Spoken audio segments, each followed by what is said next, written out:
by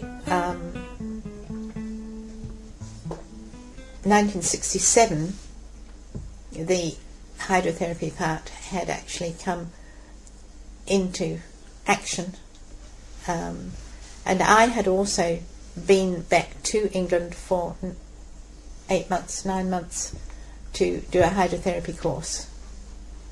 So I actually had leave of absence to go back to England, and I went to Buxton and learnt hydrotherapy. I paid my own way. I had an arrangement with the Buxton people that I would just do the 4 months course, which meant you had to pay for it. If you worked for another 6 months there as well, you didn't have to pay. But I decreed that I wanted to spend the time seeing family and friends and things as well. So I did the course, I did the required number of training hours in hydrotherapy, and I then went off and saw my friends and relatives, took the exam in London, and then came back to New Zealand to take back over the department again. They'd had somebody in charge who lived in Lower Hutt, don't ask me what her name was, I don't remember, for 6 months, but she'd gone by the time I came back.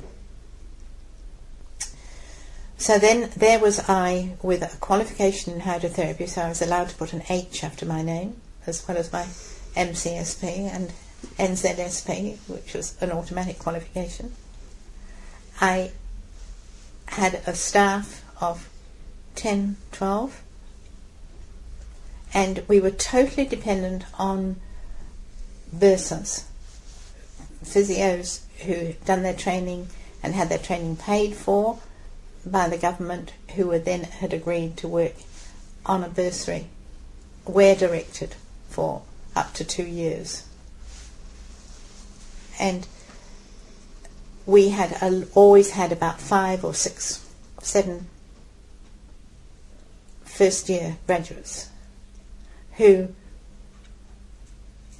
hated QE because it was regimented. They were told what to do and how to do it, and by the doctors or by the charge physio, and were expected to get on with it.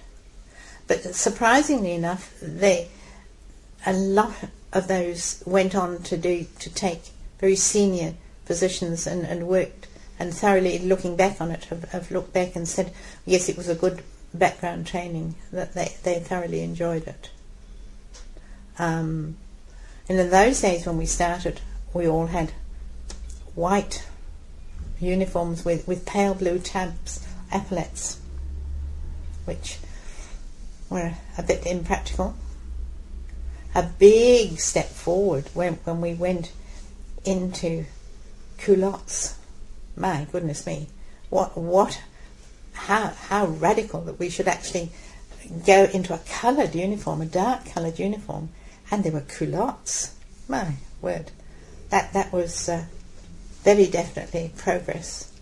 But we still had those dreadful pale blue cardigans, which really got dirty within less than a week, and they were expensive, and so you didn't want to have 2 or whatever. You had to wash them at the weekend and hope you could get it dry over the weekend. Although fortunately our culottes were always laundered for us.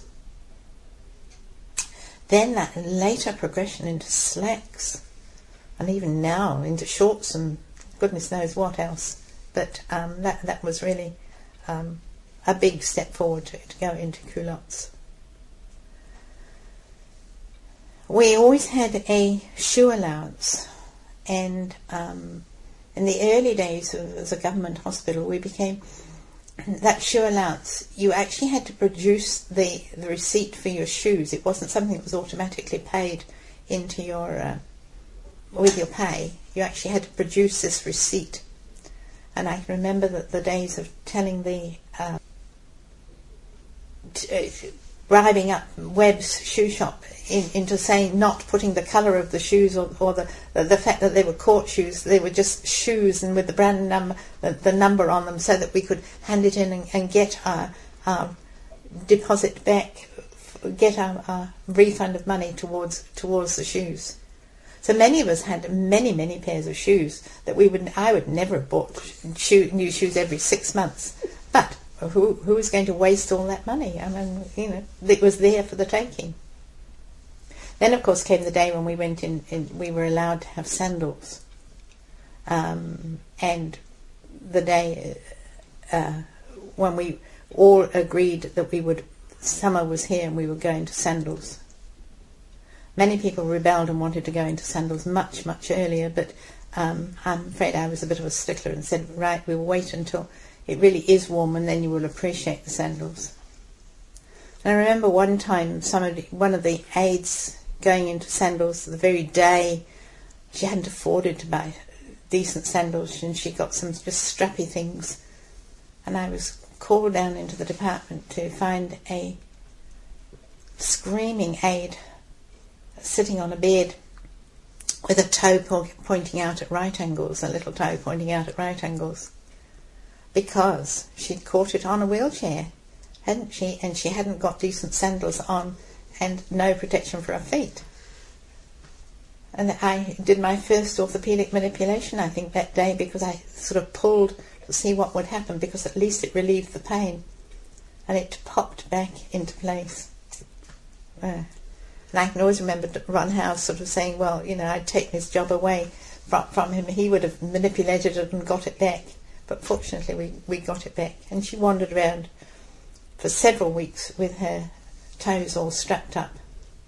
But at least she did buy a decent pair of sandals that were going to have a firm sole and protect her little toe. She learnt the lesson if nobody else did.